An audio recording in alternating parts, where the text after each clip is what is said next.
બીડી ટેકાઈને પાણાનું ઓશેકું કરીને બાપુ ફૂટપાથ ઉપર જમાવી લ્યો ભાઈ. એટલે સિકંદર અહીંયા જઈને કહે છે કે એ ફકીર માઈક માઈક તને મોજ આવે માઈક મને મોજના તોરા છૂટે છે. ફકીરે આમ નજર કરીને કે મારે કાંઈ જોતું નથી જ્યાં જાતા હું અહીંયા જાઉં. સિકંદર ને પરસેવો વળી ગયો. અત્યારે દિલ્હીનું રાજ માગે તો રાજ આપી દો, આને પહેરવા લુગડું નથી તો ભાઈડો ના પાડે કે મારે કાંઈ જોતું નથી. ઈ કે હું સિકંદર છું. ઈ કે મેં તમને પૂછ્યું તેમ કોણ છો? હું તો અહીં ભલા મને ટેસ્ટ થી બીડી પીવું, પીવા દો ને હું અહીં તમને નડું છું.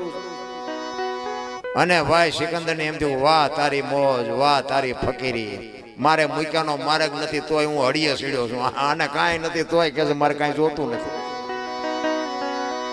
ઈ કે પણ ભલામણા કંઈક તો માગી કે પણ હું માગું, હમણાં ભૂખ લાગી હતી સામેથી એક ડેલીમાંથી એક બેન ખાવાનું દઈ ગઈ, બીજો એક ભાઈ નીકળ્યો એને મને બીડી આપી, બીડી ટેકાવી, હાજે કોઈક બીજી બેન ખાવા નહીં આપે.